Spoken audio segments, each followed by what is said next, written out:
Chapter 14. Captured. Joe gave a start. "It is Dad," he whispered hoarsely. "He found the smuggler's hideout." Frank nudged his brothers warningly. Not so loud. The boys' worst fears were realized.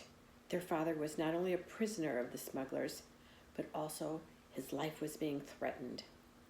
"Write that note," Snapman demanded. "I won't write it," Fenton Hardy replied in a weak but clear voice. The chief persisted. "You heard what I said. Write it or be left here to starve." "I'll starve." "You'll change your mind in a day or two. You think you're hungry now, but wait until we cut off your food entirely. Then you'll see. You'll be ready to sell your soul for a drop of water or a crumb to eat." "I won't write it." "Look here, Hardy, we're not asking very much. All we want you to do is write to your wife that you're safe and tell her to call off the police and those kids of yours. They're too nosy." "Sooner or later, someone is going to trace me here," came Mr. Hardy's faint reply. "And when they do, I can tell them enough to send you to prison for the rest of your life." There was a sudden commotion in the room, and 2 or 3 of the smugglers began talking at once. "You're crazy," shouted Snapman, but there was a hint of uneasiness in his voice. "You don't know anything about me." "I know enough to have you sent up for attempted murder. You're about to try it again." "You're too smart, Hardy. That's all the more reason why you're not going to get out of here until we've gone. And if you don't cooperate, you'll never make it. Our next big shipment's coming through tonight, and then we're skipping the country. If you write that letter, you'll live. If you don't, it's curtains for you." Frank and Joe were shaken by the dire threats, but they must decide whether to go for help or stay and risk capture and try to rescue their father. "You can't scare me, Snapman," the detective said. "I have a feeling your time is up. You're never going to get that big shipment." The detective's voice seemed a little stronger, the boys felt. Snapman laughed. "I thought you were smart, but you're playing a losing game. I warn you. And how about your family? Are you going to do them a service by being so stubborn?" There was silence for a while. Then Fenton Hardy answered slowly. "My wife and boys would rather know that I died doing my duty than have me come back to them as a protector of smugglers and criminals." "You have a very high sense of duty," sneered Snapman. "But you'll change your mind. Are you thirsty?" There was no reply. "Are you hungry?" Still no answer. "You know you are. It'll be worse. You'll die of thirst and starvation unless you write that note." "I'll never write it." "All right, come on, men. We'll leave him here by himself for a while and give him time to think about it." Frank squeezed Joe's arm in relief and exhilaration. There was still a chance to save their father. Footsteps echoed as Snapman and the others left the room and walked through the corridor. Finally, the sounds died away and a door slammed. Joe made a move toward the door, but Frank held him back. "We'd better wait a minute," he cautioned. "They may have left someone on guard." The boy stood still, listening intently, but there were no further sounds from beyond the door. At length, satisfied that his father had indeed been left alone, Frank felt for the knob. Noiselessly, he opened the door about an inch, then peered into the corridor, which was dimly lit from one overhead bulb. There was no sign of a guard. 3 doors opened from the corridor, 2 on the opposite side, where the brothers were standing, and another at the end. The passage was floored with planks and had a beam ceiling like a cellar.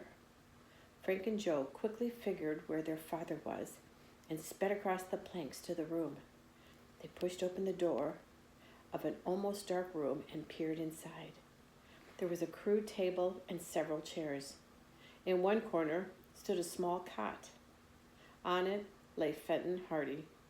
He was bound hand and foot to the bed and so tightly trussed that he was unable to move more than a few inches in any direction. He was flat on his back, staring up at the ceiling of his prison.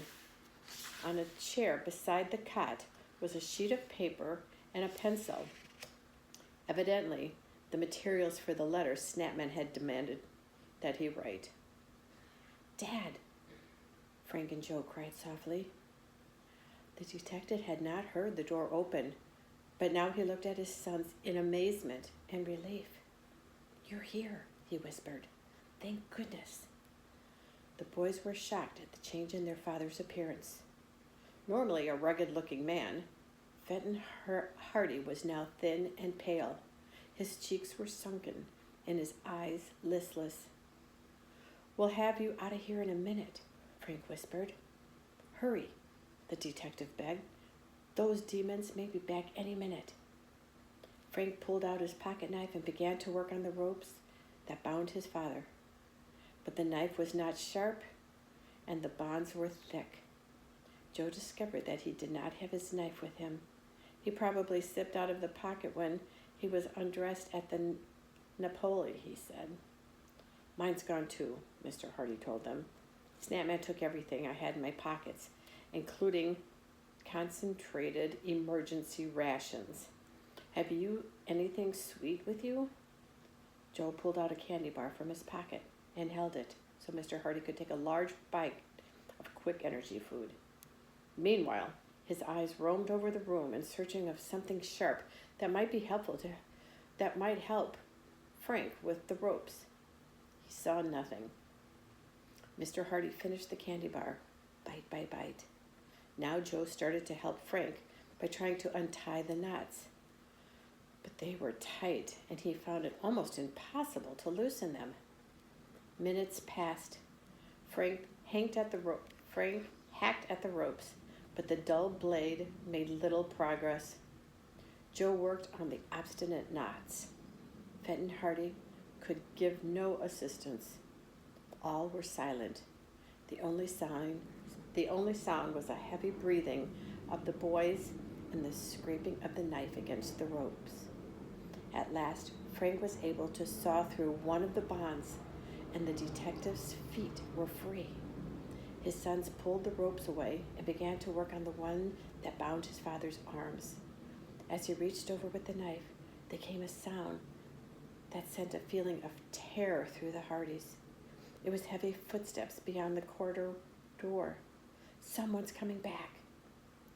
Frank worked desperately with the knife, but the ropes still held stubbornly. The dull blade seemed to make almost no impression.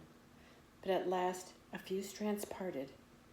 Finally, with Fenton Hardy making a mighty effort and Jaw clawing at the ropes with his fingers, it snapped. The detective was free, but the footfalls of the approaching smuggler came closer. "Quick," Frank whispered as he flung the ropes aside. I can't hurry," Mr. Hardy gasped. "I've been tied up so long, my feet and my legs are numb." "But we've got to hurry, Dad," Frank said excitedly. "See if you can stand up."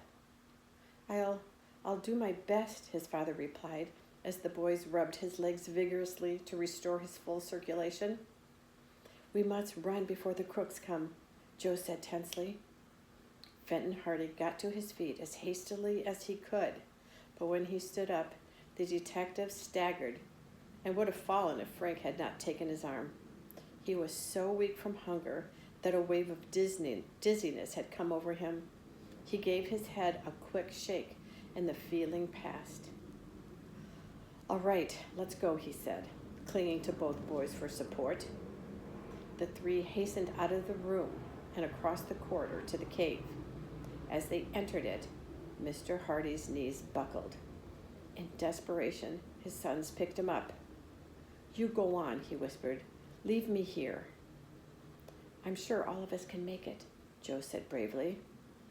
They reached for the far door, but the delay had been costly. Just as Frank opened it, clicked off his flashlight, the corridor door was flung open and the ceiling light snapped on.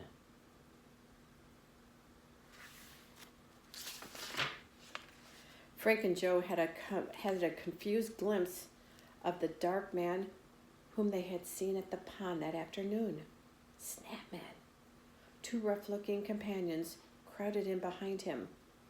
What's going on here? Snapman exclaimed, apparently not recognizing the group for a moment. It's the Hardys, one of the other men cried out. The fleeing trio started down the steps, but got no farther than the landing when the smugglers appeared at the stairway and rushed down after them. Stop, cried Snapman, jumping down the last 3 steps and whipping an automatic from his hip pocket. The place was flooded with light. As Snapman drew closer, Frank crouched for a spring, then leaped directly at the smuggler. He struck at the man's wrist and the revolver flew out of his grasp. It skidded across the landing and clattered down the steps. Frank closed in on the man. Snapman had been taken completely by surprise. Before he could defend himself, Frank forced him against the wall. Joe, in the meantime, with a swift uppercut, had KO'd one of the other men, and Mr. Hardy, whose strength had partially returned, was battling the third as best he could.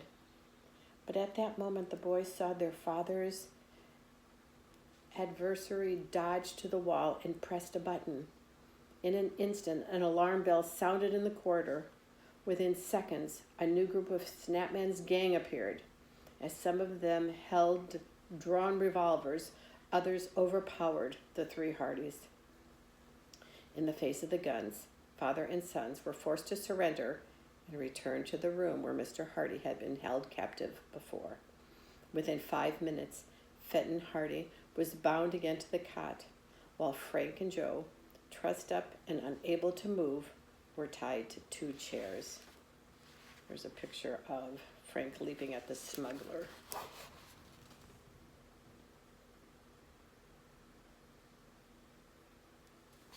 Okay.